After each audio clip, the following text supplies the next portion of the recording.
The black Mercedes crawled through Chicago's South Side like a predator surveying territory. Dominic Russo sat in the back seat, his phone pressed to his ear, negotiating a deal that would shift $3 million before sunset. Outside the tinted windows, the neighborhood passed by in shades of gray. Crumbling brownstones, corner stores with bars on the windows, people who knew better than to look too closely at expensive cars that didn't belong. "Tell Castellano he has until Friday," Dominic said, his voice carrying the kind of calm that made grown men nervous. "After that, the price doubles and his window closes permanently." His driver, Marcus, navigated the potholed streets with practiced ease. They'd taken this route 100 times, a shortcut between territories that saved 15 minutes and reminded certain people that Dominic Russo went wherever he pleased in the city. Then Marcus hit the brakes. "Boss, we got a situation." Dominic looked up from his phone.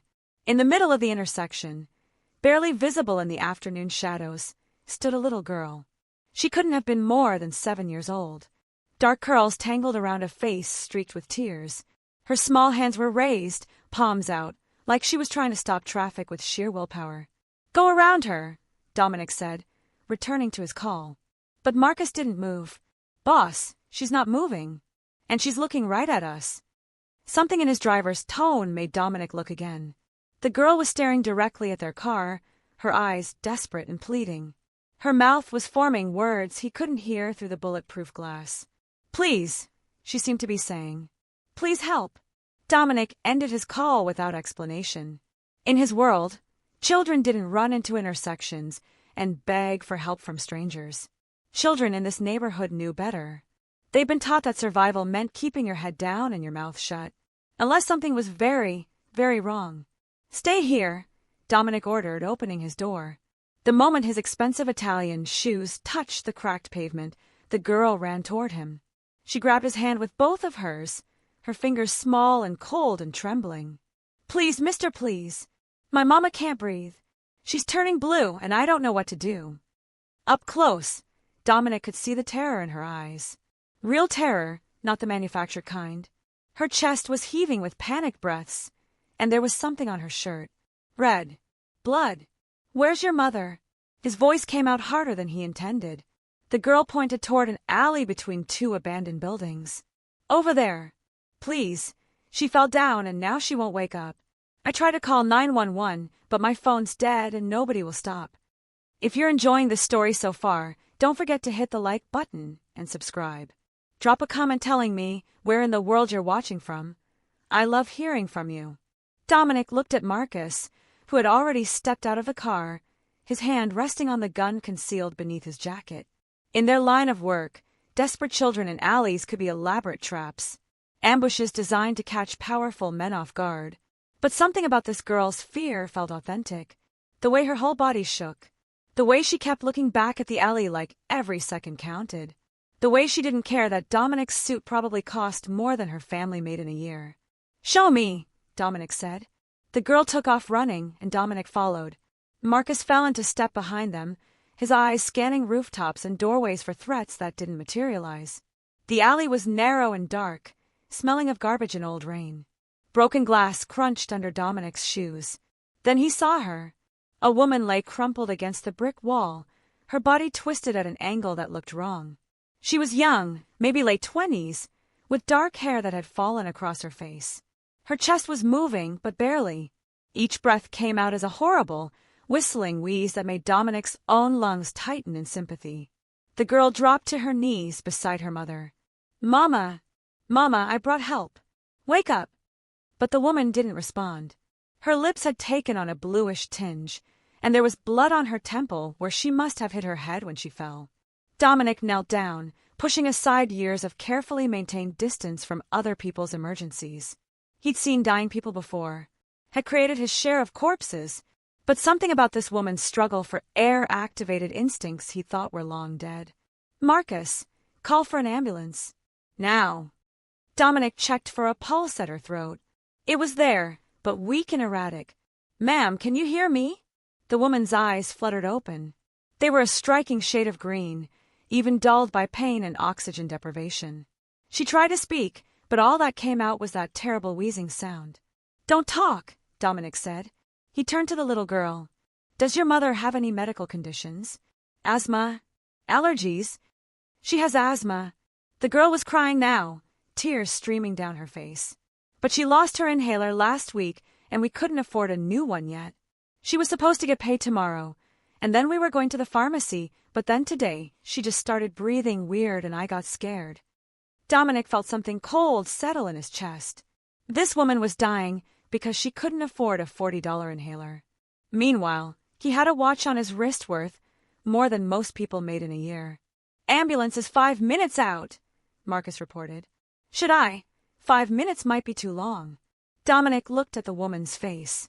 Her eyes had closed again, and the wheezing had grown quieter, which wasn't a good sign.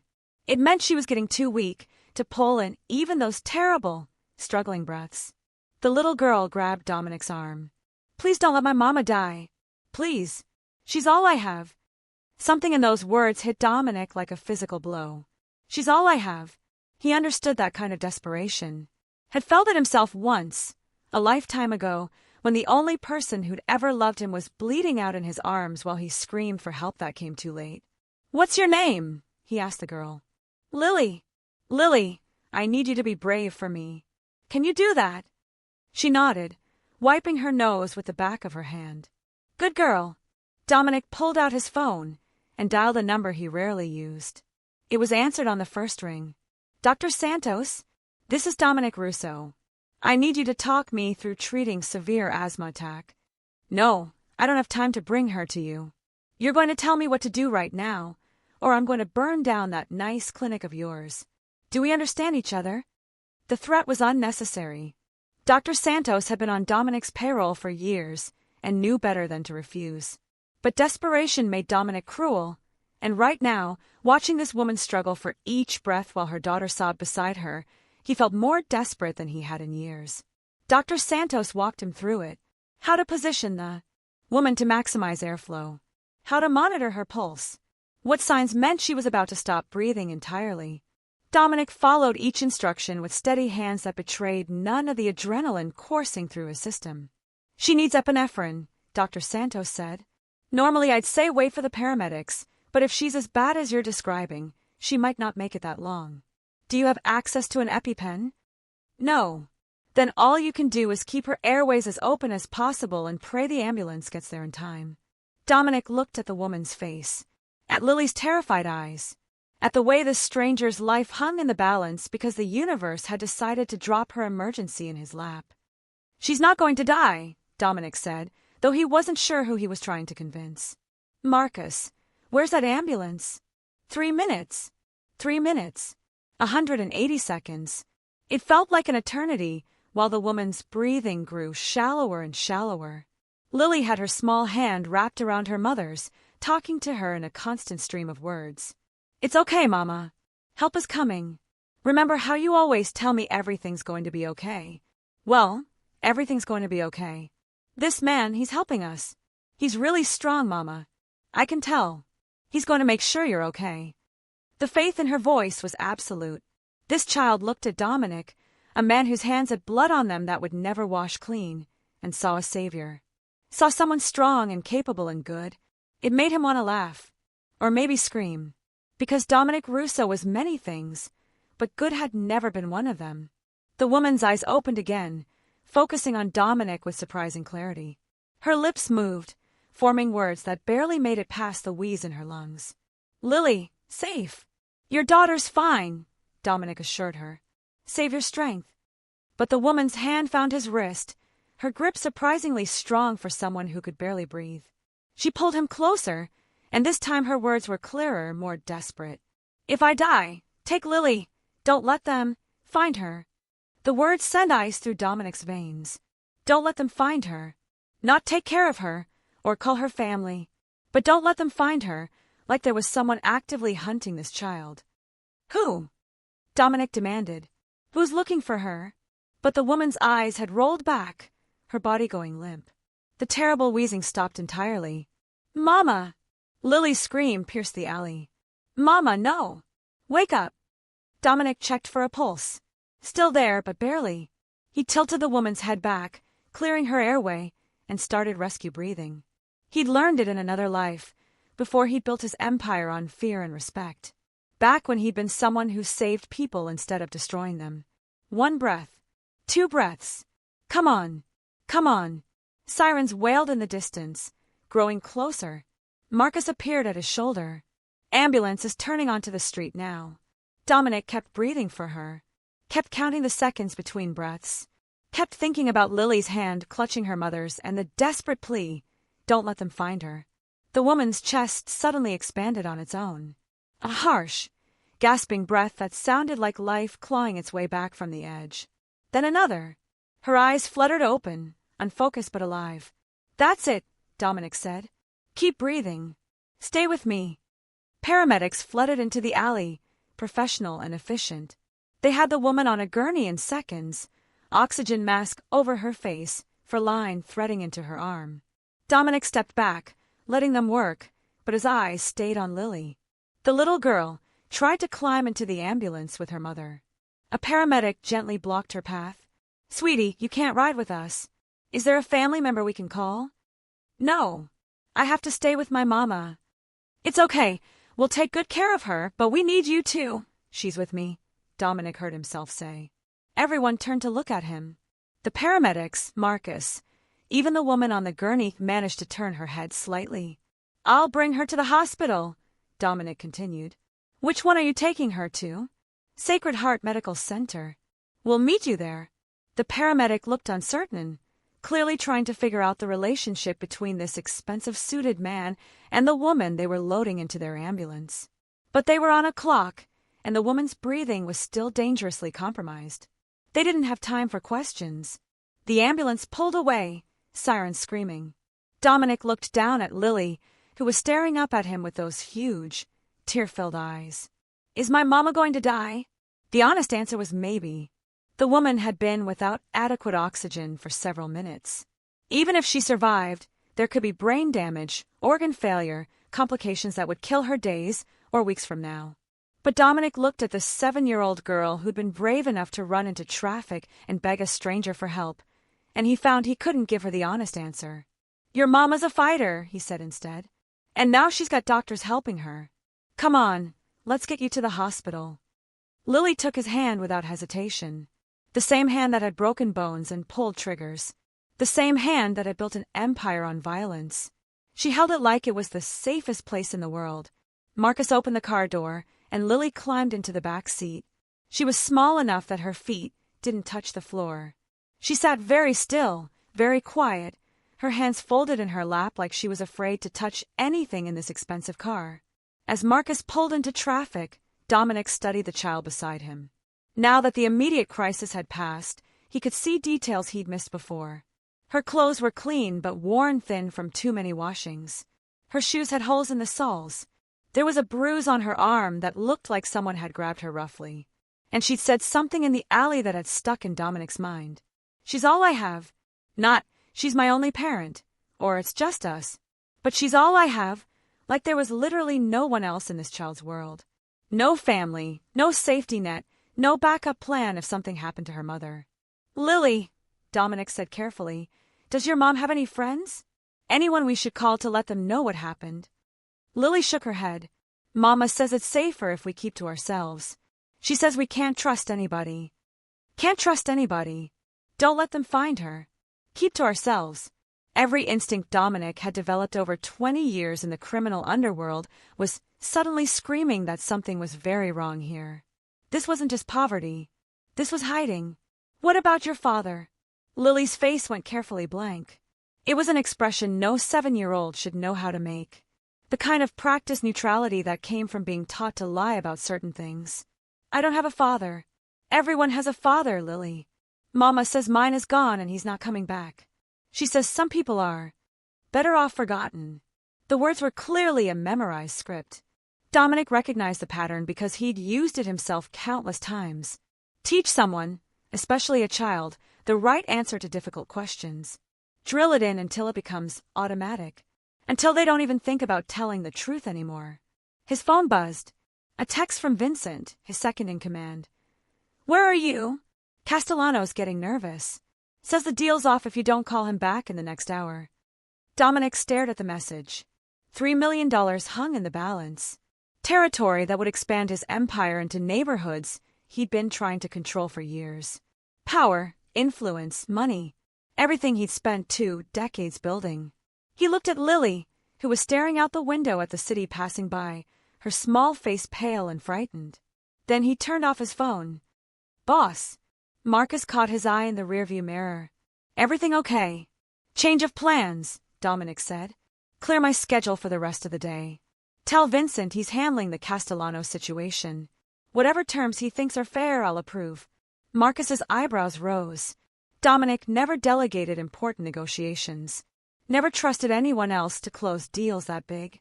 But he wasn't about to explain that he'd just made a 7-year-old girl a promise, and Dominic Russo always kept his promises. Even the ones he didn't fully understand yet. Sacred Heart Medical Center rose like a monument to suffering on Chicago's east side. Dominic had been here before, usually to visit men who'd learned the hard way not to cross him. Sometimes to pay off doctors who knew better than to report certain kinds of gunshot wounds to the authorities. But he'd never walked through those doors holding a child's hand. Lily squeezed his fingers tighter as they entered the emergency room. The smell hit them immediately. Antiseptic and fear, and the peculiar staleness of recycled air. Lily pressed closer to his side. "I don't like hospitals," she whispered. "Nobody does."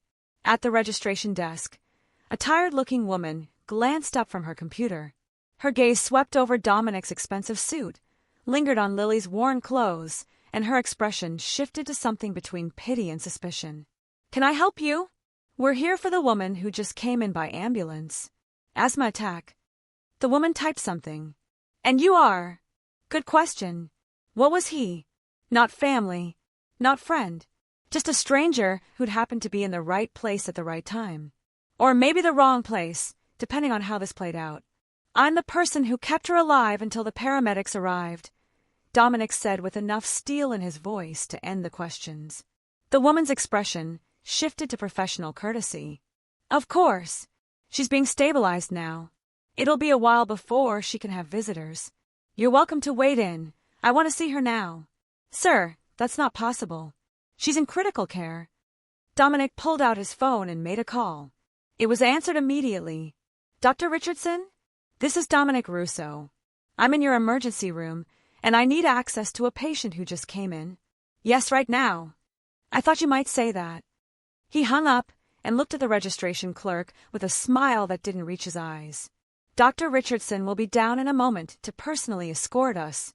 The woman's face went pale. Everyone in Chicago's medical community knew 2 things about Dr. Richardson. He was the best trauma surgeon in the city, and he was deeply indebted to certain powerful people, including the man standing in front of her. Dr. Richardson appeared within 3 minutes, his white coat starched and his handshake firm. "Mr. Russo, this is unexpected. I need to see the woman who just came in, the asthma patient. She's being intubated as we speak. Her oxygen saturation was dangerously low. We're doing everything we can, but I want to be there." Dr. Richardson glanced at Lily, then back at Dominic. Whatever he saw in Dominic's expression made him nod. "This way." They followed him through a maze of corridors. Lily's hand never left Dominic's. She was being so brave, so quiet, but he could feel her trembling. Through a window in one of the trauma rooms, Dominic could see the woman surrounded by a team of medical professionals. Tubes and wires and machines that beeped with artificial urgency. Her dark hair spread across the pillow. Her face was still too pale, but her chest was rising and falling with mechanical regularity now. "Mama," Lily breathed, pressing her face against the glass. "She's stable," Dr. Richardson said, "but she's going to be here for a while. We need to keep her intubated until we're sure her airways aren't going to close up again." "What's intubated?" Lily asked in a small voice. "It means there's a tube helping her breathe until she's strong enough to do it on her own," Dominic explained. He looked at Dr. Richardson. "I want her moved to a private room. Top floor. Best care you've got." "Mr. Russo, that kind of accommodation is. I don't care what it costs. Set it up." Dr. Richardson hesitated. "Sir, we don't even have her insurance information yet. Or her name." That stopped Dominic cold. In all the chaos, he'd never asked the woman's name.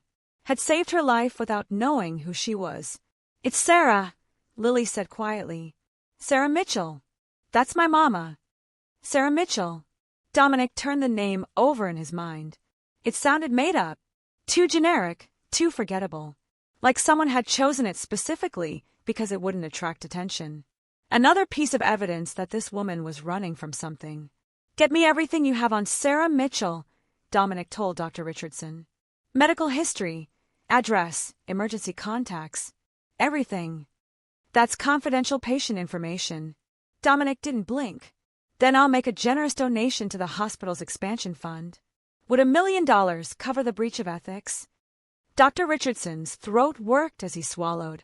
$1 million could do a lot of good for an underfunded hospital. It could also make certain inconvenient questions disappear. "I'll see what I can find," he said finally. Lily tugged on Dominic's sleeve. "Can I go in there? Can I see my mama?" "Not right now, sweetheart. She needs to rest." "But what if she wakes up and I'm not there? What if she's scared?" Dominic knelt down to Lily's level. Up close, he could see how exhausted she was. Dark circles under her eyes. A hollow quality to her cheeks that spoke of too many missed meals. "Your mama's not going to be scared because she knows you're safe. That's all that matters to her right now." "How do you know?" "Because that's what parents do. They worry about their kids before they worry about themselves." Lily studied his face with an intensity that was unnerving. "Do you have kids?" The question hit harder than it should have. Dominic stood up, breaking eye contact. "No." "Then how do you know about parents?" "Because I had one once. A mother who'd loved him despite everything. Who died because she refused to leave him behind when the men with guns came looking for his father. Who'd taken bullets meant for him and bled out on their kitchen floor while 9-year-old Dominic screamed for help that never came." "I just know," he said. A nurse approached, her smile warm but tired. "Hi there, honey. Is this your mama in there?" Lily nodded. "She's going to be okay, but she needs to sleep for a while. How about you come with me and we'll get you something to eat?" "When was the last time you had a meal?" Lily looked up at Dominic, seeking permission. Like he had some authority over her. Like she trusted him to make decisions. "Go ahead," Dominic said. "I'll be right here." "You promise you won't leave?" "I promise." Lily let the nurse lead her away, glancing back every few steps to make sure Dominic was still there. Once she turned the corner, Dr. Richardson cleared his throat. "Mr. Russo, can I speak frankly?" "You usually do. That woman in there almost died from a completely preventable situation. She has severe asthma and no access to medication. Her daughter is clearly malnourished. There are bruises on the child that look concerning. I'm legally obligated to report suspected abuse or neglect." Dominic's voice went cold. That woman didn't neglect her daughter. She lost her inhaler and couldn't afford a new one. That's poverty, not abuse. And the bruises could be from anything. Kids fall down. They play rough. But even as he said it, Dominic wasn't sure he believed it. He'd seen enough violence in his life to recognize its fingerprints. And that bruise on Lily's arm looked suspiciously like someone had grabbed her hard enough to leave marks. "Don't let them find her." Sarah Mitchell's desperate words echoed in his mind. She hadn't been worried about Lily being alone. She'd been worried about someone finding her. "Give me 24 hours, Dominic said, "before you file any reports. Let me figure out what's actually going on here." "Mr. Russo, 24 hours, doctor. Then you can do whatever your conscience requires." Dr. Richardson studied him for a long moment. "You're not usually interested in cases like this. Why her? Why this child?" "Why indeed?" Dominic looked through the window at Sarah Mitchell's unconscious form. She trusted him with her daughter in what she thought were her final moments. Had seen something in him, some quality he'd thought died years ago that made her believe he'd keep Lily safe. "I don't know yet," Dominic admitted. "But I'm going to find out."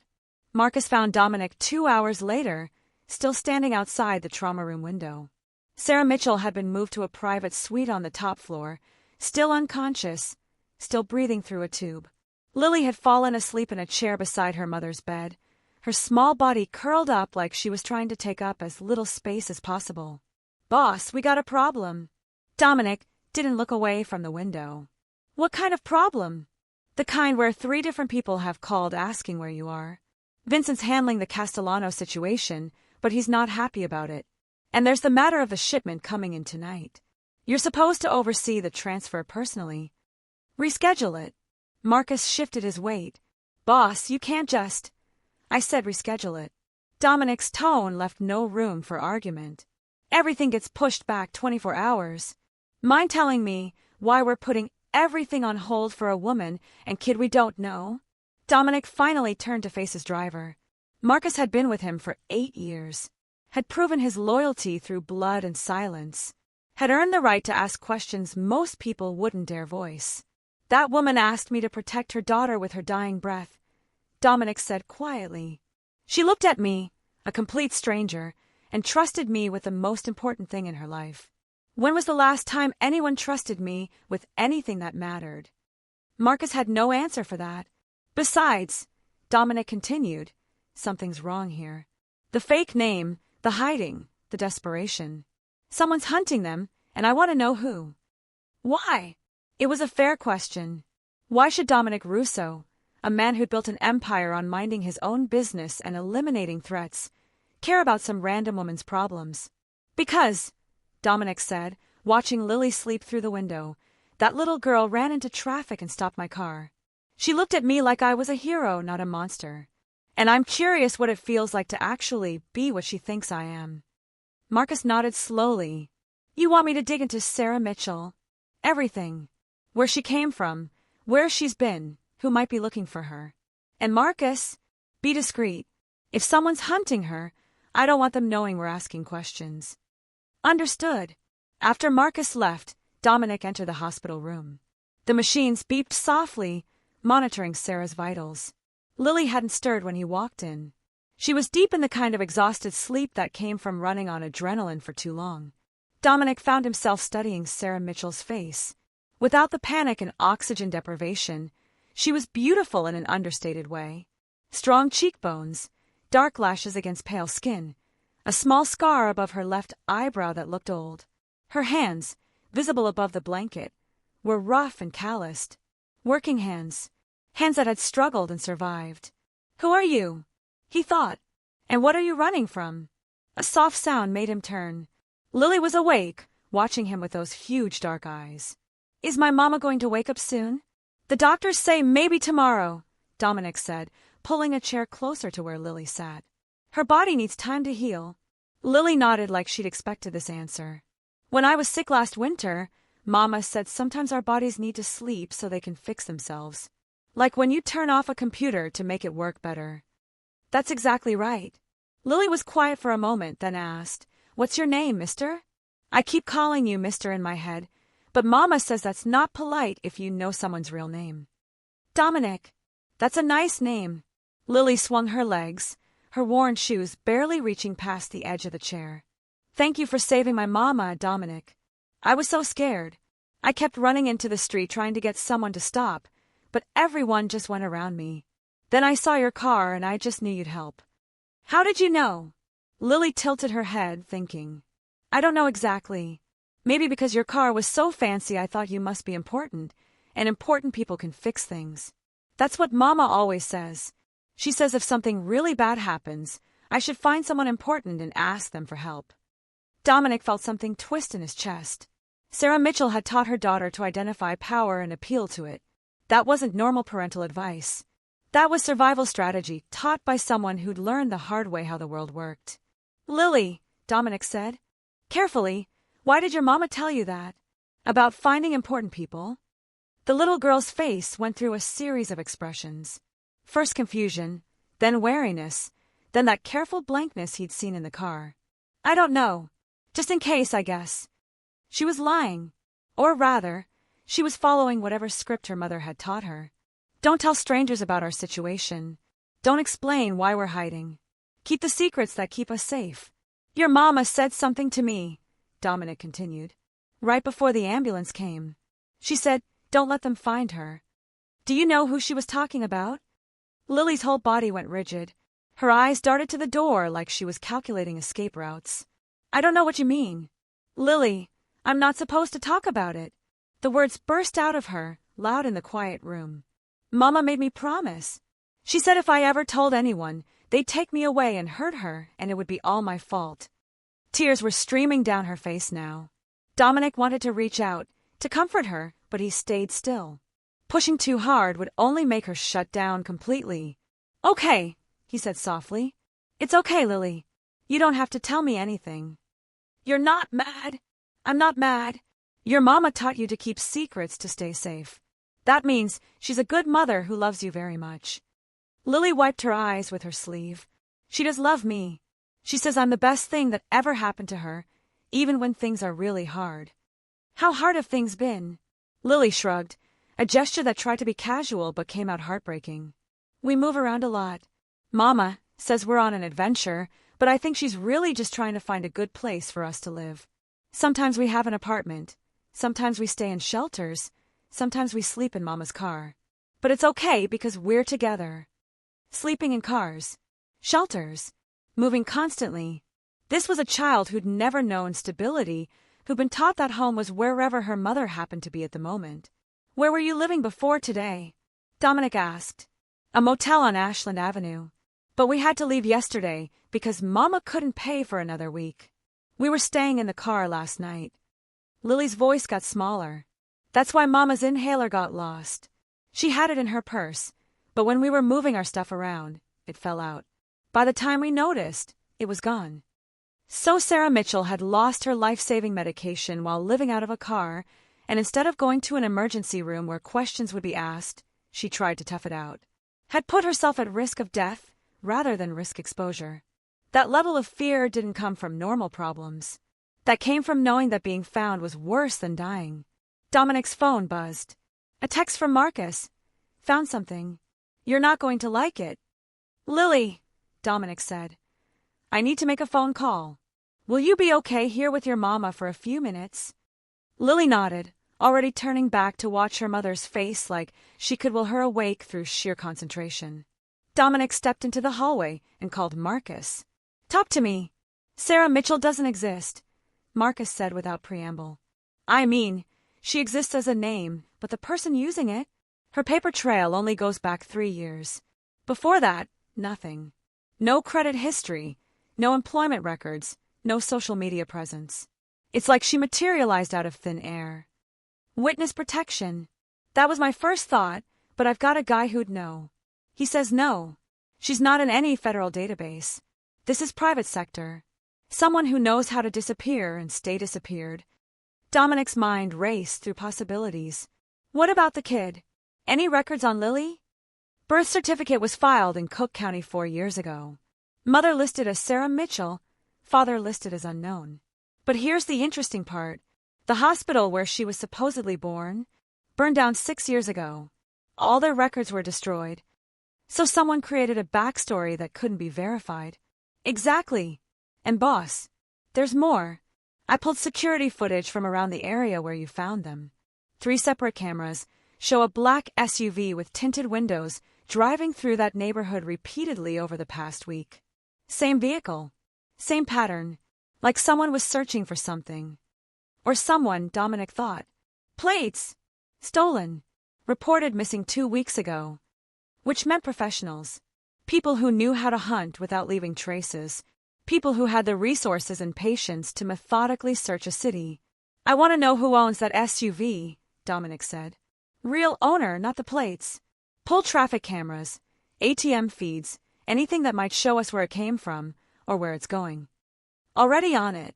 But boss, if these people are serious enough to use stolen plates and conduct surveillance, they're serious enough to be dangerous. You sure you want to get involved in this? Dominic thought about Lily's face when she'd begged him to save her mother. Thought about Sarah Mitchell's desperate plea to keep her daughter safe. Thought about how tired he was of building his empire on fear while 7-year-olds starved in the streets because they couldn't afford medicine. I'm already involved, he said. Now I'm just deciding how deep to go. He hung up and stood in the hospital corridor, thinking. Every instinct told him to walk away. This wasn't his problem. These people weren't his responsibility. Getting involved meant complications, exposure, potential threats to his own carefully maintained power structure. But then he thought about Lily's small hand in his. the absolute trust in her eyes when she'd asked him not to leave. When was the last time anyone had trusted him like that? When was the last time he'd been anything other than the monster everyone feared? Dominic made his decision. He walked back into Sarah's room, where Lily was holding her mother's hand and singing something soft and off-key. "Lily, I need to talk to you about something important." She stopped singing. "Okay, when your mama wakes up, she's going to need somewhere safe to recover. Somewhere quiet where she can rest and get strong again. I have a place like that." Lily's eyes narrowed with a suspicion that no 7-year-old should possess. "What kind of place?" "A house. A big one, with lots of rooms, and people who work for me who can help take care of both of you." "Why would you do that? You don't even know us." Smart kid, Dominic thought. Too smart. Because your mama trusted me to keep you safe. And I keep my promises. What if mama doesn't want to go to your house? Then she doesn't have to. But Lily, I think the people your mama's been hiding from are getting close. I think they might be in Chicago right now, looking for both of you. The color drained from Lily's face. "How do you know?" "Because I'm good at knowing things. It's part of what makes me important, remember? And right now what I know is that you and your mama need protection." Lily was quiet for a long time, her hand still wrapped around her mother's. Finally, she looked up at Dominic with eyes that had seen too much. "Are you a good person or a bad person?" The question should have been simple. But standing there in the hospital room, meeting the gaze of a child who'd learned the world was divided into people who helped and people who hurt, Dominic found he didn't have an easy answer. "I'm a person who gets things done," he said carefully. "Sometimes the things I do aren't good, but I've never hurt a child, and I've never broken a promise. That's the best answer I can give you." Lily nodded slowly, like she was weighing his words against some internal scale of trustworthiness. "Okay. If Mama says it's okay, we'll go to your house. But you have to promise me something." "What?" "Promise you won't let them take me away from my mama, no matter what happens. Promise we stay together." The intensity in her voice, the desperation underneath the brave facade, told Dominic everything he needed to know about what Lily feared most. Not being hurt, not being hungry, but being separated from the only person in the world who loved her. "I promise," Dominic said. "You and your mama stay together. Always." Lily studied his face for another moment, then nodded. "Okay, I believe you." Those 3 words carried more weight than any contract Dominic had ever signed, any deal he'd ever closed. This child's belief in him felt like both a gift and a responsibility he wasn't sure he deserved. But he was going to earn it anyway. Sarah Mitchell woke up 36 hours later. The breathing tube had been removed that morning, replaced by an oxygen cannula that allowed her to breathe on her own. Dominic was in his office across town when Dr. Richardson called to tell him the news. "She's asking for her daughter," the doctor said. "And she's asking a lot of questions about who brought her in. I thought you'd want to know." "I'm on my way." Dominic arrived at the hospital within 20 minutes. He left orders that Lily not be told her mother was awake until he got there. Not because he wanted to control the reunion, but because he needed to talk to Sarah first. Needed to understand what they were dealing with before promises were made that couldn't be kept. He found Sarah sitting up in bed, oxygen tube in her nose, monitors beeping softly around her. She looked stronger than she had in the alley, but there was a wariness in her eyes that reminded him of cornered animals. Dangerous because they were terrified. "Ms. Mitchell," Dominic said from the doorway. "How are you feeling?" Sarah's eyes locked onto him, and he saw recognition flash across her face. You're the man from the alley." "Dominic Russo. Where's my daughter?" No pleasantries, no gratitude. Just immediate maternal instinct demanding to know her child was safe. "Lily's fine. She's down in the cafeteria with one of my associates. I wanted to talk to you first." "About what?" Sarah's hand moved toward the call button, ready to summon help if she needed it. "About why you'd rather die in an alley than go to a hospital where someone might ask questions." Sarah froze. "I don't know what you're talking about. Sarah Mitchell doesn't exist before 3 years ago. You're living out of a car with a 7-year-old. There are people searching your neighborhood with the kind of methodical patience that suggests they're professionals. And when you thought you were dying, you didn't ask me to call anyone or find help. You asked me not to let them find your daughter." With each sentence, Sarah's face grew paler. You investigated me. I protect what's mine. Right now, your daughter has decided I'm worth trusting. That makes both of you my responsibility, whether you like it or not.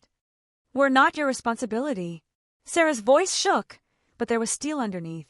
Thank you for saving my life. Thank you for taking care of Lily, but we'll be fine on our own. Will you? Dominic moved closer to the bed. How many more times can you almost die before Lily ends up in the system? How long before whoever's hunting you gets lucky? How do you know someone's hunting us? Because I've spent 20 years hunting people myself. I know what it looks like. Sarah stared at him, and Dominic saw the moment she made a decision. The moment she chose to either trust him with the truth, or dig in and push him away. His name is Richard Castellano, she said quietly. And he's the reason we've been running for 3 years. The name hit Dominic like a physical blow. Richard Castellano. Not just any criminal, but one of the most powerful mob bosses on the East Coast. A man whose reach extended into 6 states, and whose reputation for cruelty was legendary even among people who trafficked in violence. And apparently, a man who was hunting Sarah Mitchell and her daughter. Why is Richard Castellano looking for you? Sarah's laugh was bitter. Because I made the mistake of falling in love with his son. The story Sarah told was one Dominic had heard variations of 100 times. Girl from nowhere meets boy with money. Falls hard and fast. Doesn't ask too many questions about where the money comes from until it's too late. His name was David, Sarah said, staring at her hands. David Castellano. I was working as a nurse in Boston. He came into the ER one night with a stab wound. Said it was a mugging, but I could tell he was lying. The wound was wrong. Too precise. Too professional. But you treated him anyway. I treated him, and he asked me out.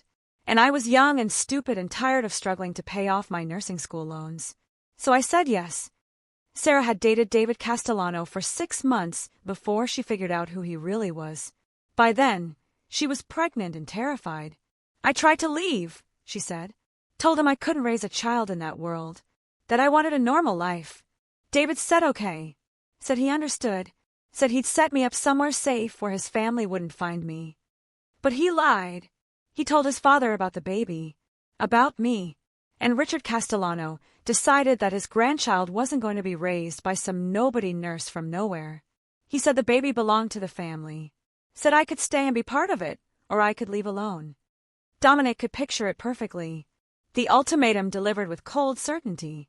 Submit to our control or lose everything. What happened to David? Sarah's eyes filled with tears. He tried to help me escape. Got me fake documents, money, a car.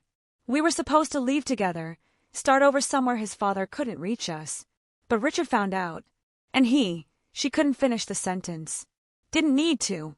Dominic knew exactly what Richard Castellano did to sons who betrayed the family. David's dead. Sarah nodded. Car accident. At least that's what the news said. But I know Richard killed him. And I know he's been looking for Lily and me ever since. Why? Why hunt you for 3 years? You're not a threat to him. Because I have his grandchild, Sarah said simply. And Richard Castellano doesn't let his bloodline disappear into poverty and obscurity. He wants Lily.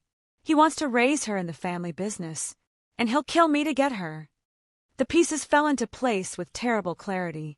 The constant moving, the fake identities, the bone-deep fear in Lily's eyes when she'd said she wasn't supposed to talk about it. Sarah hadn't been running from an abusive ex or a bad situation.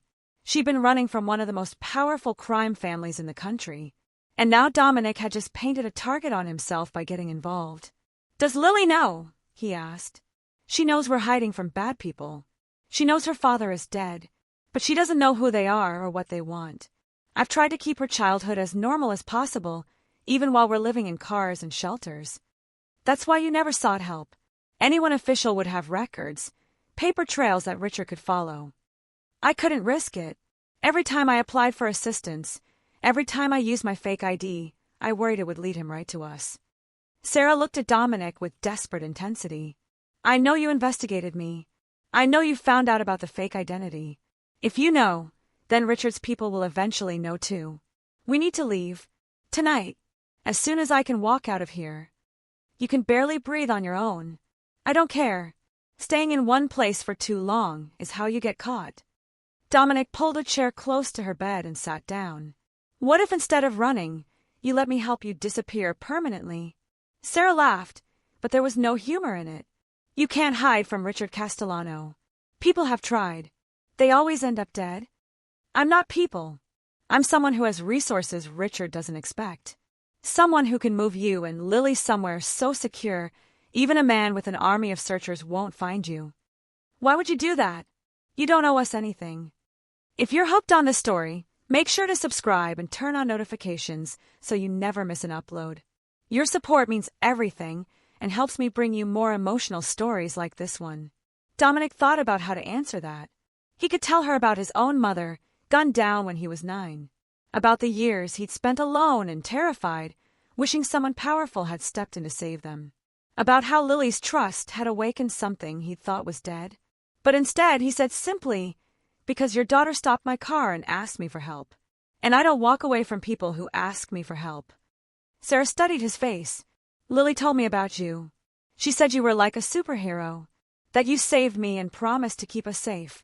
She's 7 years old, Mr. Russo. She believes in superheroes and happy endings. But I know better. I know there's always a price for help from men like you." "You're right. There is a price. What do you want?" "I want you to trust me.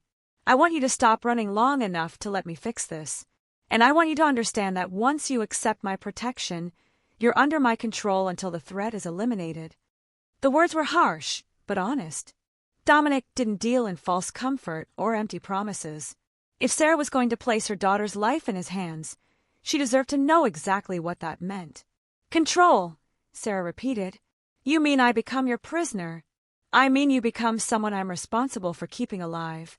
Which means you go where I say, when I say, with the security I provide. Is that prison? Maybe. But it's also survival." Sarah was quiet for a long time. Outside the hospital window, Chicago spread out in all its gritty glory. Somewhere in that city, Richard Castellano's people were still searching. Still hunting. Still getting closer. "If I say no," Sarah asked, "if I take Lily and run right now, then you'll be dead within a month, and Lily will spend the rest of her life being raised by the man whose family killed her father." The brutal honesty made Sarah flinch. But Dominic wasn't going to sugarcoat reality. Not when a child's life hung in the balance. "And if I say yes," Sarah whispered, "if I let you help us, then I make Richard Castellano's threat disappear. Permanently." Sarah's eyes widened. "You mean kill him?" "I mean eliminate the threat, however that needs to happen. You'd go to war with one of the most powerful families on the East Coast. For us. For people you don't even know." Dominic leaned forward. "Ms. Mitchell, do you understand what I am? What I do? You're a criminal. I'm one of the most powerful men in Chicago. I have resources, connections, and leverage that Richard Castellano doesn't know about. Starting a war with him would be costly and messy. But I've started wars before and I've won them all." Sarah looked at him like she was trying to solve a puzzle. "Why? Why would you risk everything for us?" "Because your daughter reminds me that monsters can still choose to do good things," Dominic thought. "Because her trust in me feels like absolution for 20 years of sins. Because I'm tired of being afraid to care about anything." But he said, "Because Lily asked me to save her mother. And I did. Now I'm asking you to let me save you both." Sarah's hands trembled as she twisted the hospital blanket between her fingers. "If I agree to this, if I put our lives in your hands, I need to know something first." "What? Are you going to make me into one of you? Turn me into someone who does terrible things and calls it protection?" Dominic understood the question. She was asking if accepting his help meant accepting his world. Becoming complicit in violence and crime. Losing the moral high ground she fought to maintain while raising her daughter on the streets. "No," he said firmly. "You and Lily remain who you are. I don't recruit civilians. I don't turn mothers into soldiers. You stay clean, stay innocent, stay exactly the people your daughter stopped my car to save. And in return, you trust me when I say something's not safe. You follow my security protocols. You let me do what I do best, which is eliminate threats and protect what's mine." Sarah closed her eyes. When she opened them again, there were tears streaming down her face. I'm so tired of running. I'm so tired of being scared every minute of every day, of watching my daughter grow up without friends or stability or any chance at a normal life. Then stop running. Let me give you and Lily something better. Why do I feel like I'm making a deal with the devil? Dominic smiled, though there was no humor in it. Because you probably are. But sometimes the devil is the only one willing to fight monsters. Sarah took a shaky breath. Okay, we'll accept your help. But I have conditions. Name them. First, Lily's safety comes before everything. Before mine, before yours, before any plan you make. If protecting her means letting me die, you let me die. Understood? Understood. Second, when this is over, when the threat is gone, you let us go. No strings, no obligations, no debt that needs to be repaid. We walk away free and clear. That stung more than Dominic wanted to admit. The idea of Lily leaving, of going back to being just another child in the world instead of the little girl who trusted him when no one else did. But he nodded. Agreed. And third, Sarah's voice grew stronger, you don't lie to me. I don't care how ugly the truth is. I've been lied to by powerful men before, and it nearly destroyed my life. If you promise me something, you keep that promise.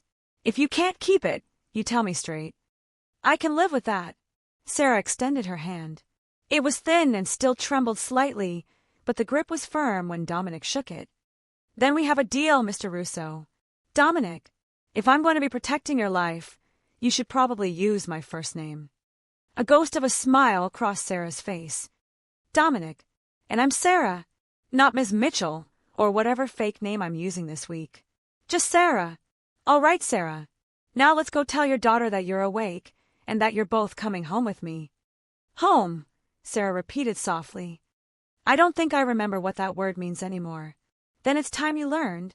Lily's reaction to seeing her mother awake and talking was everything Dominic expected.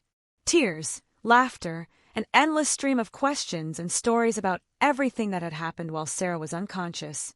She climbed onto the hospital bed carefully, mindful of the tubes and wires, and buried her face in her mother's neck. I thought you were going to die, Mama. I thought I was going to be all alone. Never, Sarah whispered fiercely, holding her daughter tight. I'm never leaving you, baby. Never. Dominic watched from the doorway, giving them space for the reunion. There was something both beautiful and heartbreaking about witnessing the kind of love that existed between this mother and daughter. Love that had survived homelessness, fear, and years of running. Love that asked for nothing except to stay together. After a while, Lily looked over at Dominic. You kept your promise. You stayed with her until she woke up. I keep all my promises. Mama, Dominic says we can stay at his house while you get better. A real house with lots of rooms. Can we? Please. Sarah looked at Dominic over her daughter's head. Her expression was complicated, layers of gratitude and fear and hope all tangled together. Yes, sweetheart. We can stay at Dominic's house for a while. How long is a while?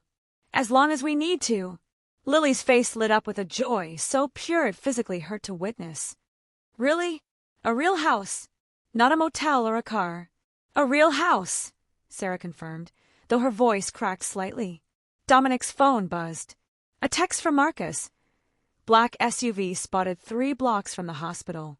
Same one from the surveillance footage. They're here. His blood went cold. Richard Castellano's people had found them, which meant they were out of time for careful planning and slow transitions. Sarah, Dominic said quietly, we need to leave now.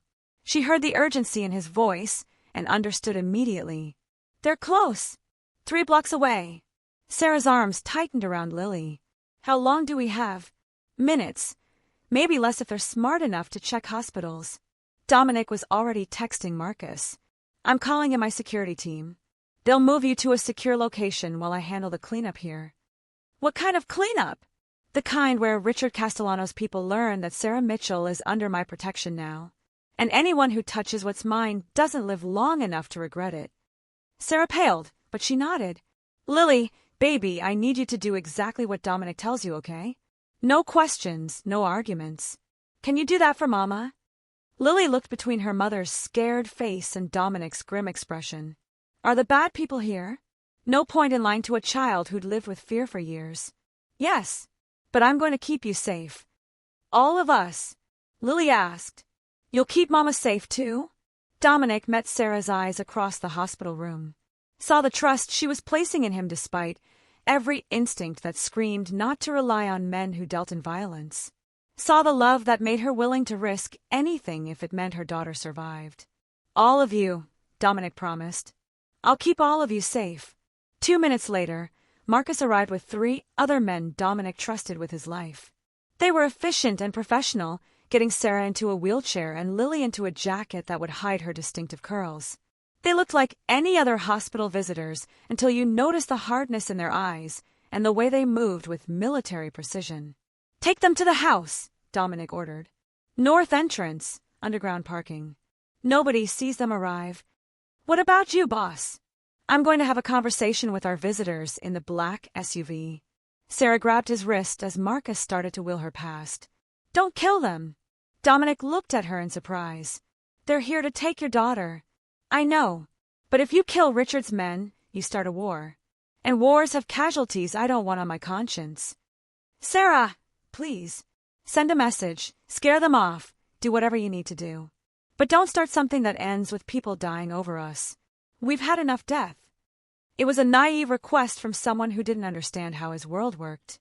You couldn't scare off men like Richard Castellano's soldiers. You could only eliminate them or wait for them to come back stronger. But looking at Lily's wide, trusting eyes and Sarah's desperate hope that maybe, just maybe, this could end without more bloodshed, Dominic found himself nodding. I'll do my best. It was the most honest answer he could give. As Marcus wheeled Sarah away, with Lily holding her mother's hand, Dominic pulled out his phone and made a call to someone he hadn't spoken to in 5 years. Michael, it's Dominic Russo. I need to talk to your father about a mutual problem. Tell Richard Castellano I have something that belongs to him, and we need to discuss terms. It was time to end this chase, one way or another, even if it meant walking straight into the lion's den. Dominic's mansion sat on 12 acres of prime real estate north of Chicago. High walls, sophisticated security systems, guards who knew how to disappear into shadows. It was a fortress designed to keep the world at bay. Sarah and Lily arrived just after sunset. Marcus had called ahead, so Dominic's housekeeper, Mrs. Chun, was waiting at the entrance with warm smiles and hot soup. She was a grandmother herself, recruited years ago because Dominic occasionally needed someone who could make his safe houses feel less like prisons. Poor dears, Mrs. Chun clucked, taking in Sarah's pallor and Lily's exhausted face. Come, come. I have rooms prepared upstairs. Hot baths, clean clothes, proper beds. Lily stared up at the chandelier in the entrance hall, her mouth open. Mama, this is like a palace. It's just a house, sweetheart, Sarah said, though even she looked overwhelmed by the marble floors and sweeping staircase. A house with 17 rooms, Mrs. Chun said cheerfully, leading them up the stairs. Master Dominic said you're to have the east wing. 2 bedrooms connected by a sitting room, your own bathroom. Everything you need. Sarah stopped on the landing. Mrs. Chun, where's Dominic? He had business to attend to. Said he'd be back later tonight. The older woman's expression grew serious. Don't you worry, dear. Master Dominic keeps his promises. You're safe here. The rooms Mrs. Chun showed them were nothing like the shelters and motels they'd been living in. Soft beds with actual mattresses, windows that looked out over gardens, a bathroom with a tub deep enough to swim in. Lily ran from room to room, her laughter echoing off the high ceilings. Mama! Mama, come see. The bed is bigger than our whole car. Sarah sank into an armchair, her body still weak from the asthma attack. She watched her daughter discover what normal children took for granted: safety, comfort, space to breathe. Miss Sarah, Mrs. Chun said gently, when did you last eat a real meal? Sarah tried to remember and couldn't. I don't know. Then I'll bring up dinner. And don't argue with me, dear. I've been bossing Master Dominic around since he bought this house. I'm not about to let a slip of a thing like you refuse my cooking. After Mrs. Chun left, Sarah let herself cry. Quiet tears that she wiped away before Lily could see. 3 years of running, of fear, of watching her daughter grow up in cars and shelters. And now they were in a mansion with a housekeeper who called Dominic Master and looked at them with grandmother's eyes. It felt like a dream. Or a trap. Sarah wasn't sure which. Lily climbed into her lap, small arms wrapping around her mother's neck. Are you scared, Mama? A little. Me too. But Dominic promised to keep us safe, and I believe him. Sarah held her daughter close and prayed that Lily's faith wasn't misplaced. Across town, Dominic stood in a warehouse that had seen its share of blood over the years. 3 of Richard Castellano's men knelt on the concrete floor, hands zip-tied behind their backs. They'd been easy to track once Marcus got their vehicles real plates. Professionals, but not as careful as they should have been. Gentlemen, Dominic said, his voice echoing in the empty space. We need to have a conversation about boundaries. The oldest of the 3, a man with gray at his temples and prison tattoos on his neck, spat at Dominic's feet. You're a dead man, Russo. Mr. Castellano doesn't forgive people who interfere with family business. Family business? Dominic crouched down to the man's eye level. Is that what we're calling terrorizing women and children now? The kid's his granddaughter. He has a right. He has no rights. Dominic's voice went cold. Sarah Mitchell and her daughter are under my protection now, which means you're going to deliver a message to Richard Castellano for me. The man laughed. You think a message is going to stop him? He's been looking for that woman for 3 years. He's not going to give up because some Chicago outfit boss decides to play hero. Dominic stood up and pulled out his phone. He dialed a number and waited. When it was answered, he switched to speaker mode. Richard, this is Dominic Russo. I believe I have some of your men. The voice that came through the speaker was cultured, controlled, and absolutely lethal. Mr. Russo, I've heard of you. Chicago territories, mainly. You've built quite an empire for yourself. I have, and part of that empire now includes protection for Sarah Mitchell and her daughter. Silence on the other end. Then, you're making a mistake. I'm making a choice. There's a difference.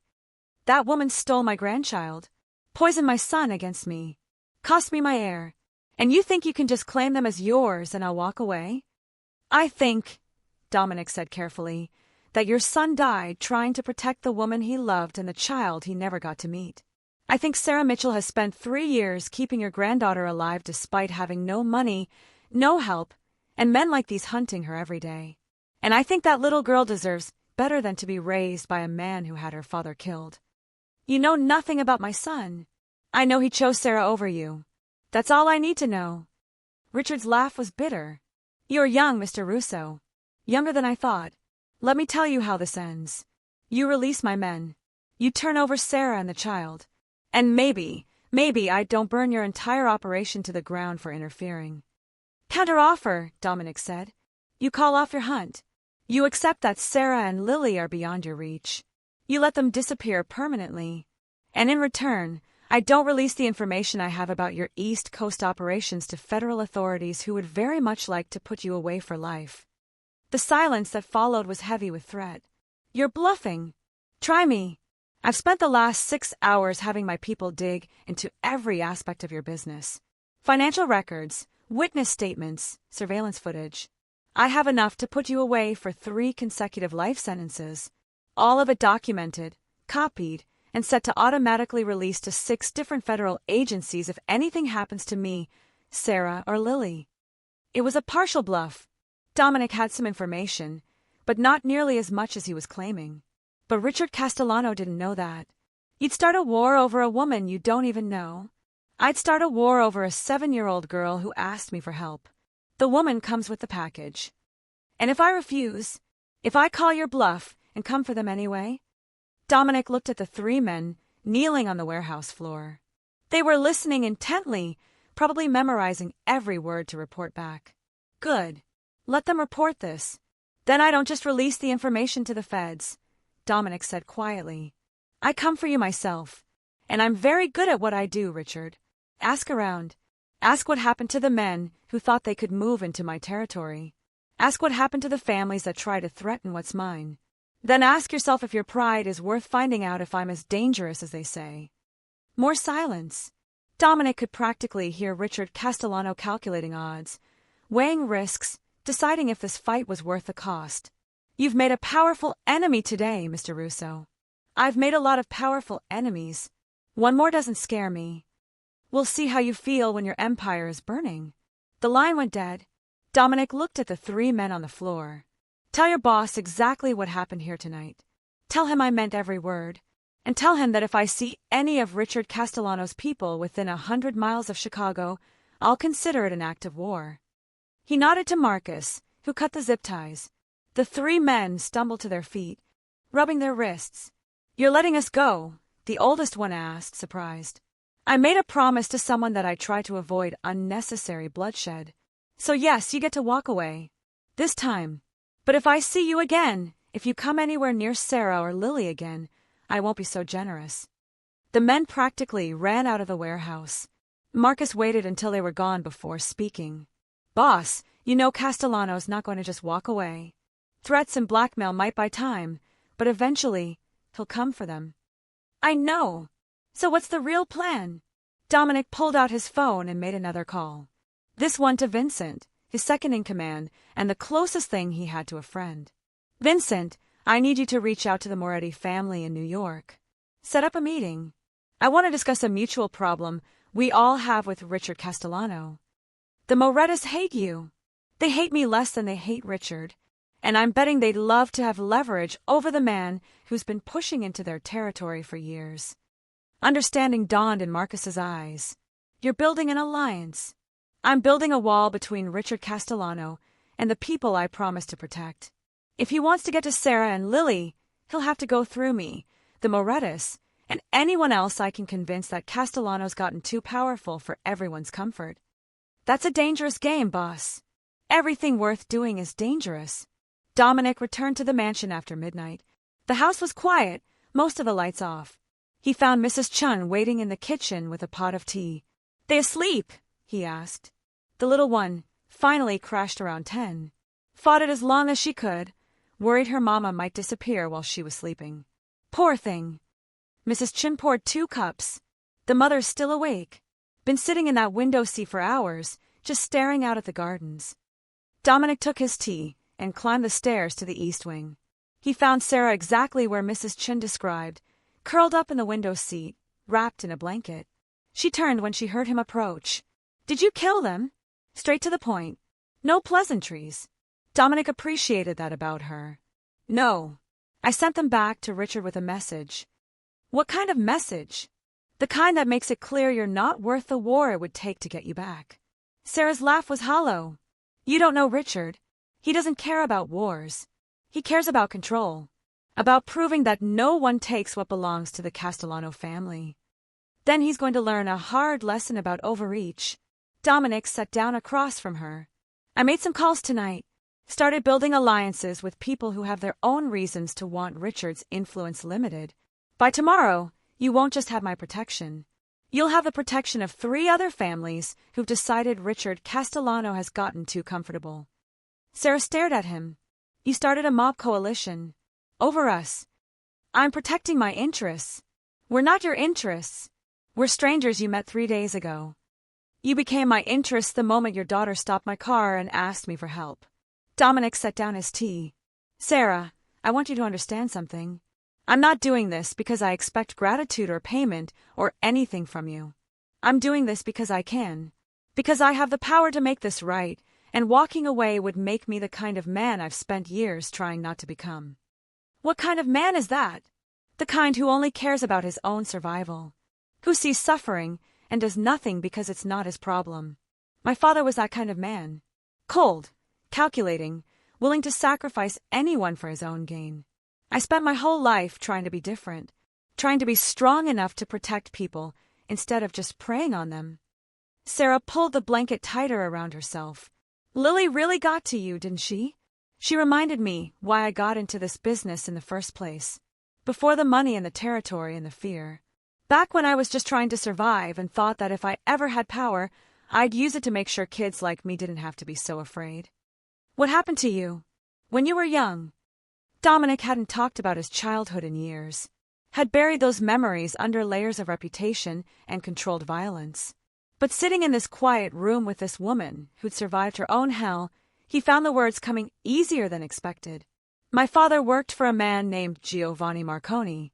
Ran numbers, collected debts, the usual street-level stuff. One day, My father decided to skim some money off the top. Thought he was smart enough to hide it. He wasn't. Sarah's eyes widened. They came for him. They came for all of us. My mother, my father, me. I was 9 years old, hiding in a closet while men with guns tore our house apart looking for the money my father had stolen. My mother begged them to let us go. Said she'd pay back every penny, just let her son live. She didn't make it. She did something worse. She threw herself between the bullets and me. Made sure I survived while she didn't. My father ran, left us both behind to save his own skin. And I spent the next 8 years on the streets, learning that the only way to survive was to become the thing I feared most. Sarah reached across the space between them and took his hand. It was the first time she touched him voluntarily, and Dominic felt the gesture all the way to his bones. "You're not the thing you feared," she said quietly. "You're the thing I hoped existed. The person who's powerful enough to fight monsters and still chooses to save the people monsters hurt." "Sarah, don't. Don't dismiss it. You could have driven past Lily. Could have called the ambulance and left. Could have paid my hospital bill and considered your debt paid. But instead, you investigated us, figured out we were in danger, and started a whole mob coalition to keep us safe. That's not what monsters do." Dominic looked at their joined hands. Her fingers were small and still bore the calluses of hard work. His were scarred and had done things that would make her recoil if she knew the details. "What if I'm both?" he asked. "What if I'm the monster and the hero, and you can't have one without the other?" "Then I'll take both," Sarah said. "Because right now I need someone who's willing to fight like a monster to protect us like a hero." The vulnerability in her voice, the trust she was placing in him despite knowing exactly what he was, made Dominic want to promise her things he had no business promising. Like safety that lasted forever. Like a life where she and Lily never had to run again. Like a future where he could be part of their family instead of just the criminal who'd saved them. But before he could speak, footsteps pattered down the hallway. "Mama!" Lily's voice was small and scared. Sarah immediately pulled away from Dominic and went to her daughter. "I'm here, baby. What's wrong?" "I had a bad dream. The bad men were chasing us and you. Couldn't breathe again, and I couldn't find Dominic to help." Sarah picked up her daughter, even though she was still weak from the hospital. "It was just a dream, sweetheart. We're safe here. Promise. I promise." But Lily looked over her mother's shoulder at Dominic. "Dominic, you promise too?" He stood up and walked to where they stood. Two people who'd been through hell and somehow still believed in promises. Who looked at him like he had the power to make everything okay. "I promise," he said. "No bad men are going to get to you. Not while I'm here." Lily reached out and grabbed his hand, pulling him closer. "Can you stay with us? Just for tonight. So if I have another bad dream, you'll be right here?" Sarah started to protest. "Lily, Dominic has his own room. We can't. Please, Mama. Please." Dominic saw the exhaustion in Sarah's face, the fear she was trying to hide from her daughter, the desperate hope that maybe, just maybe, this time they really were safe. "I'll stay," he said. "I'll sit right here in this chair. If you have another bad dream, I'll be the first thing you see when you wake up." Relief flooded Lily's face. She let her mother carry her back to bed, but she didn't let go of Dominic's hand. He found himself sitting on the edge of the bed, this little girl's fingers wrapped around his like they were the only solid thing in her world. Sarah sat on the other side, smoothing Lily's hair. Together, they waited for her breathing to even out, for sleep to pull her back under. "She's never asked for this before," Sarah whispered.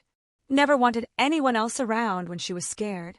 Maybe she's tired of it just being the two of you against the world. Or maybe she recognizes something in you that I'm only starting to see." "What's that?" Sarah looked at him over their sleeping daughter. "Someone who needs us as much as we need him." The words hit harder than any bullet Dominic had ever taken. Because she was right. Somewhere in the last 3 days, these two people had become essential to him in a way that had nothing to do with obligation or promises, and everything to do with the fact that they made him want to be better than he was. "Sarah," he said quietly, "when this is over, when Richard Castellano is no longer a threat, you and Lily are going to have choices. Real choices about what kind of life you want. What kind of choices? The kind where you don't have to run anymore. Where Lily can go to school and have friends and grow up knowing what stability feels like.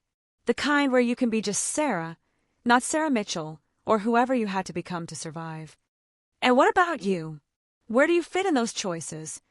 It was a fair question. One Dominic had been avoiding asking himself.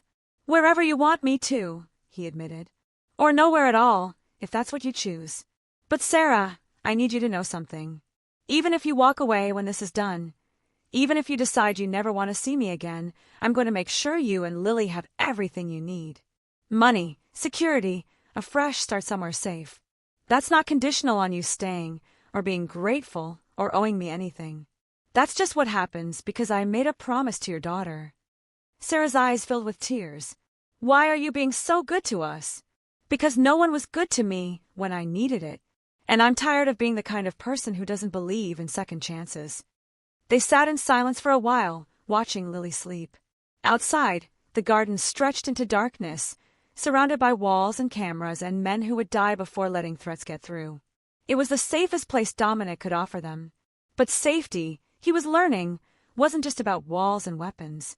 It was about the people sitting beside you in the dark. About hands held and promises kept. About choosing to care, even when caring was dangerous. Eventually, Sarah stood up. I should let you go. You've done enough for one day. But Dominic stayed sitting, his hand still loosely held by Lily's sleeping grip. I'll stay. I promised her I'd be here if she needed me. Dominic! Sarah, go get some sleep. You're still recovering. I'll watch over her. He expected argument. Expected her to insist that he had better things to do than babysit a sleeping child. But instead, Sarah just nodded. Thank you. For everything. After she left, Dominic settled into the chair beside Lily's bed. He'd spent countless nights in places like this, watching, waiting, keeping guard over territory and shipments, and men who'd sworn loyalty with their lives. But he'd never spent a night watching over someone who actually trusted him to be there when morning came. It felt like redemption, or maybe just a chance to become the man Lily thought he already was. The war with Richard Castellano started quietly. A shipment intercepted here. A warehouse fire there. Small moves designed to test Dominic's resolve, to see if he'd really go to war over a woman and child who weren't blood. Dominic responded with escalation. Every move Richard made, Dominic countered with 3 of his own. Territory that had been neutral suddenly came under his protection. Alliances he'd spent weeks building shifted the balance of power along the entire East Coast. The Morettas, as predicted, were happy to join forces against their mutual enemy. So were the Torinos in Philadelphia and the Santos family in Baltimore. Within 2 weeks, Richard Castellano found himself surrounded by a coalition that wouldn't let him move without consequences. But Richard wasn't the type to back down from a fight. 3 weeks after Sarah and Lily moved into the mansion, Dominic's second-in-command Vincent burst into his office. Boss, we got a problem. Big one. Dominic looked up from the documents he was reviewing. How big? Richard just ordered a hit. Not on you. On Sarah. Ice flooded Dominic's veins. When? Today. He's got a crew coming in from Boston. Professional hitters, not the usual muscle. They're going to try to get to her while she's vulnerable. She hasn't left the house in weeks. How would they? The hospital. She has a follow-up appointment this afternoon for her asthma. It's in the system, scheduled under her real name. Somehow, Richard's people got access to the hospital database. Dominic was already moving, grabbing his phone, issuing orders. Cancel the appointment. Lock down the house. No one gets in or out without my personal authorization. Where's Sarah now? In the gardens with Lily. Marcus is with them, but boss, if Richard's sending professionals, then we make sure they never get close enough to try. Dominic ran through the halls of his mansion, down the stairs, out into the gardens where Sarah sat on a bench watching Lily chase butterflies. Marcus stood nearby, alert but relaxed. They looked like a normal family on a normal afternoon. But Dominic's world was never normal. Sarah, we need to get you inside. Now. She looked up, immediately reading the urgency in his voice. What's happened? Richard's made his move. Professional. Hitters, coming for you. We need to. The gunshot cut through the afternoon like a thunderclap. Marcus went down, blood blooming across his shoulder. Lily screamed. Sarah grabbed her daughter, and dove behind the bench. Dominic pulled his gun and fired toward the tree where the shot had originated. More gunfire erupted, answering his. Bullets tore through the gardens, destroying the carefully manicured peace with violence and chaos. "Go!" Dominic shouted to Sarah. "Get Lily to the house. Now." But Sarah didn't move. She was frozen, Lily clutched against her chest, the old fear paralyzing her the way it had for 3 years. The fear that said running never worked. That eventually, the bullets always found you. Dominic ran to them, putting himself between the gunfire and the 2 people who'd become his whole world. He fired twice more, dropped one shooter, then hauled Sarah to her feet. "Sarah, look at me." He grabbed her face, forcing eye contact. "I need you to run. I need you to get Lily somewhere safe while I handle this. Can you do that?" She nodded, shaking. "Don't die. Not planning on it." Sarah took off running, Lily in her arms. Dominic laid down, covering fire, giving them time to reach the house. More of his men poured out of the building, responding to the attack with military precision. But the hitters were good, professional, just like Vincent had said. They'd planned this carefully, timing their attack for maximum chaos.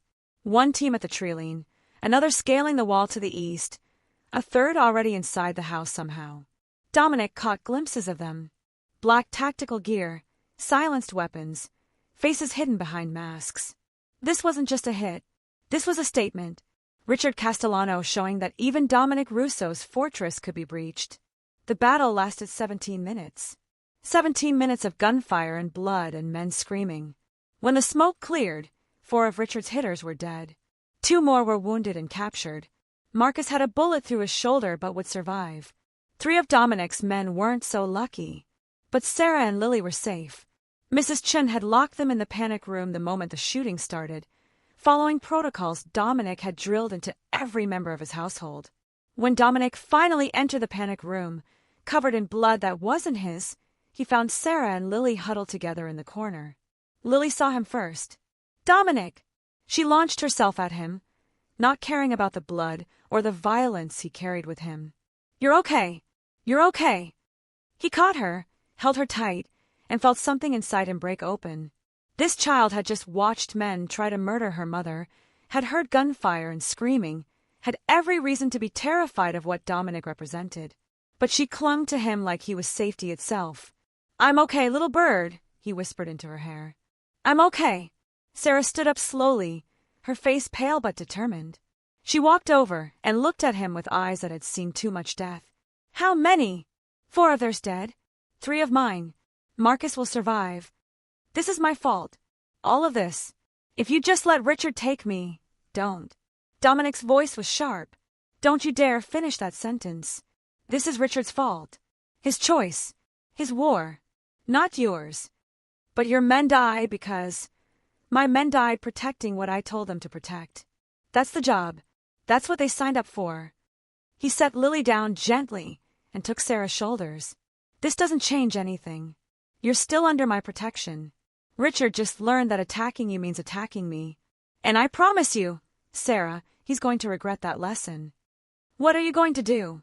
Dominic's smile was cold. "I'm going to end this, once and for all." The meeting was arranged on neutral ground. An abandoned factory on the outskirts of Chicago, far enough from both territories that neither side could claim home advantage. Dominic arrived with Vincent and 6 of his best men. Richard Castellano brought twice that number. They faced each other across 50 feet of empty concrete. Richard was older than Dominic expected, late 60s with silver hair and the kind of calm that came from decades of winning. But there was madness in his eyes, the obsession of a man who'd lost his son and convinced himself that getting his granddaughter back would somehow heal that wound. "Mr. Russo," Richard said, "you've been quite the thorn in my side. You attacked my home, killed my men. All for what? A woman and child who want nothing to do with you? That child is my blood, my son's legacy. I won't let her disappear into poverty and obscurity because some nurse thinks she knows what's best. Your son chose Sarah over you. He died trying to protect her and Lily from you. Doesn't that tell you something about the kind of man you are?" Richard's face darkened. "My son was weak, corrupted by that woman's influence. But the child, Lily, she's young enough to be molded. To become what David should have been. Dominic felt rage building in his chest. You want to turn a 7-year-old girl into a criminal. Force her into a life she didn't choose. All because you can't accept that your son loved someone you didn't approve of. I want to give her the life she deserves. Power, wealth, respect. Everything Sarah Mitchell is too small-minded to provide. What about love? What about letting her be a child? What about respecting her mother's right to raise her own daughter? Richard laughed. Love. You're as naive as my son was. Love doesn't build empires. Love doesn't command respect. Love is weakness. Then I guess I'm weak. Dominic took a step forward. Because I love that little girl like she's my own. And I love her mother for being strong enough to keep running even when you made sure she had nowhere left to hide. That love, that's what's going to end you. You can't end me with love, Mr. Russo. You end people with bullets and fear. You're wrong. Dominic pulled out his phone. I end people by taking away everything they care about. See, while you were hunting Sarah and Lily, I was hunting you. Your finances, your operations, your dirty secrets. And I found enough to destroy everything you've built. Richard's confidence flickered. You're bluffing. Am I? Tell me, Richard, does the name Antonio Bianchi mean anything to you? The name hit like a bomb. Antonio Bianchi had been Richard's underboss 20 years ago. The man who'd supposedly died in a car accident, but who everyone whispered had been murdered by Richard himself over a territory dispute. I found his body, Dominic continued, buried in the foundation of one of your warehouses. Forensics has already matched dental records, along with evidence that you ordered the hit. Federal prosecutors are very interested in that information. You wouldn't dare. I also found evidence of your involvement in 7 unsolved murders, including a federal judge who was going to rule against one of your legitimate businesses. And let's not forget the money laundering through 3 different churches and a children's charity. You're not just a criminal, Richard. You're a monster who uses good people's faith to hide your sins. Richard's men shifted uncomfortably. Even criminals had lines they didn't cross. Killing judges and stealing from churches were crossing those lines. So here's what's going to happen, Dominic said. You're going to call off your hunt. Permanently. You're going to forget Sarah and Lily exist. You're going to take your empire and stay on the East Coast where you belong. And in return, I'll keep all this evidence locked away. Your reputation stays intact. Your organization survives. You get to live out your remaining years as the powerful man you've always been. And if I refuse, then every piece of evidence I have goes to federal authorities, the media, and every family you've ever wronged. Your empire crumbles. Your legacy becomes a warning about what happens when you go too far. And you spend whatever time you have left in a federal prison, watching everything you built turn to ash. The silence that followed was heavy with calculation. Richard was weighing his options, deciding if his pride was worth losing everything. You'd really destroy me over some woman and her brat? I'd destroy you to protect the people I love. There's a difference. Richard studied Dominic's face for a long moment. Then, surprisingly, he smiled. You really do love them. I can see it in your eyes. The same weakness that destroyed my son. If loving people is weakness, then I'll take weakness over your kind of strength any day. Richard turned to leave, his men falling into formation around him. But at the factory door he paused. You win this round, Mr. Russo. I'll call off the hunt. But know this, the day may come when loving them costs you everything. When you have to choose between their safety and your empire. And on that day, you'll understand why I taught my son that love was weakness. If that day comes, Dominic said, I'll choose them. Every single time. Richard left without another word. Dominic stood in the empty factory, the weight of what he'd just done settling over him. He'd made an enemy for life, had started something that might not end peacefully. But Sarah and Lily were safe. That was all that mattered. Vincent approached carefully. Boss, you know he might come back someday. Men like Castellano, they don't forget. Let him come. By the time he's ready to try again, I'll have made sure Sarah and Lily are so far beyond his reach, he'll never find them. And what about you? Where do you fit in their future? Dominic thought about Lily's laugh, about Sarah's hand in his, about the way it felt to be trusted by people who knew exactly what he was and chose to believe in him anyway. Wherever they'll have me, he said. For as long as they'll have me. 6 months later, Dominic stood in the doorway of Lily's new bedroom and watched her arrange her books on the shelf. The apartment was smaller than his mansion, but Sarah had insisted. She wanted something that felt like theirs, not something borrowed from his world. What about this one? Lily held up a worn copy of a fairy tale book. Does this go with the princess books or the adventure books? Definitely adventure, Dominic said. That princess fights a dragon in chapter 3. Lily beamed at him. In 6 months, she transformed from the terrified child in the alley to a little girl who knew what it felt like to be safe. She went to a good school now, had friends, laughed without looking over her shoulder. Sarah appeared in the doorway with boxes. Dominic, you don't have to help with all this. I know you have actual work to do. This is my actual work. She rolled her eyes but smiled. Over the past months, something had shifted between them.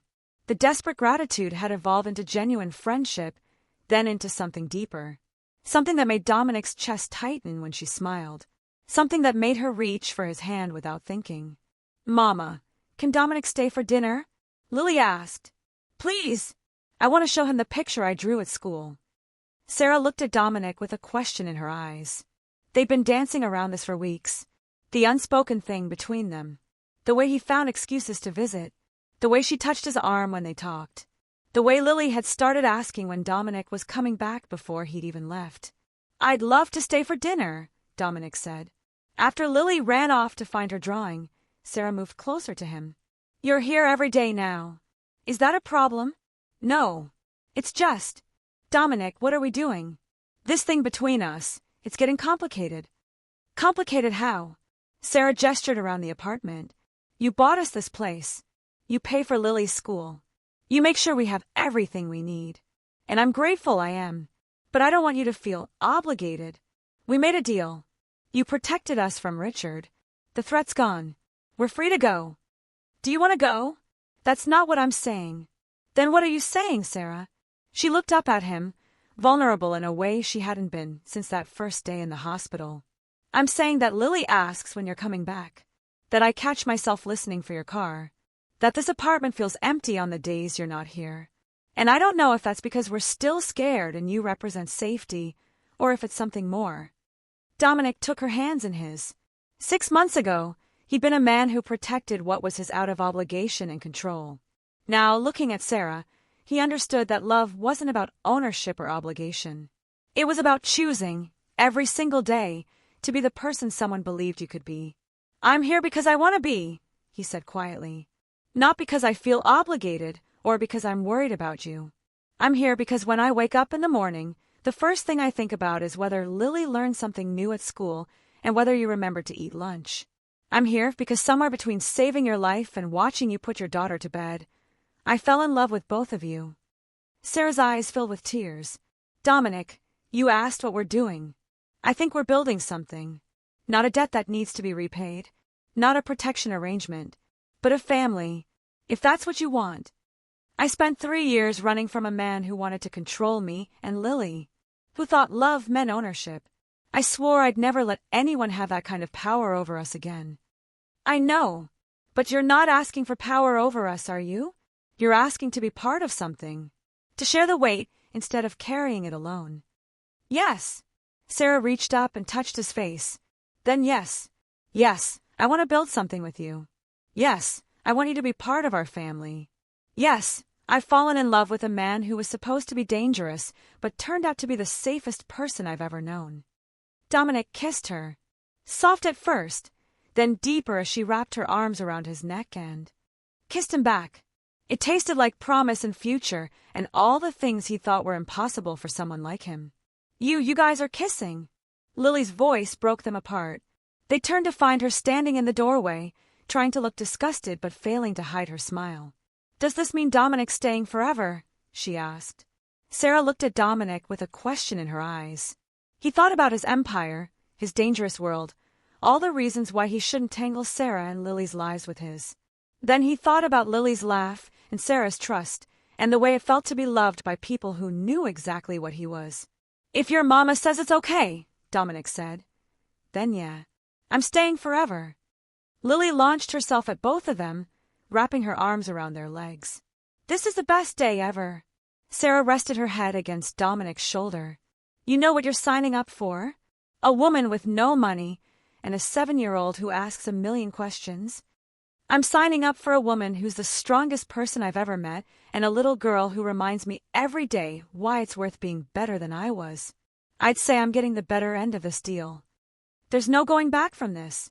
Once you're family, you're family.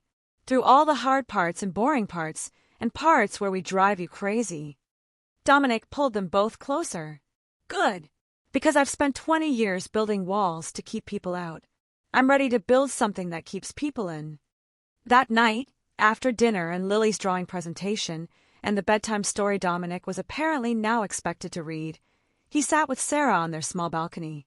The city spread out before them, no longer a battlefield to be conquered but a home to be protected. "Are you scared?" Sarah asked. "Terrified. I have no idea how to do this, how to be part of a family, how to be what you and Lily need." "Good. I'm terrified too, but at least we're terrified together." Dominic took her hand. "I made you a promise 6 months ago, that I'd keep you and Lily safe. I'm making you a new promise now." "What's that?" "That I'll love you both, every day, through whatever comes, and that I'll spend the rest of my life proving that loving people isn't weakness. It's the strongest thing I've ever done." Sarah kissed him, soft and sure. "Then I promise the same thing. To love you, to trust you, to let you be part of our adventure." Inside, they could hear Lily singing to herself as she arranged her stuffed animals. The sound of a child who felt safe enough to be joyful, protected enough to be innocent. It was the sound of everything Dominic had fought for. And it was finally, beautifully, his. Thank you so much for watching until the end. If you love the story, check out the other videos on your screen now. I think you'll really enjoy them. And don't forget to subscribe if you haven't already. See you in the next story.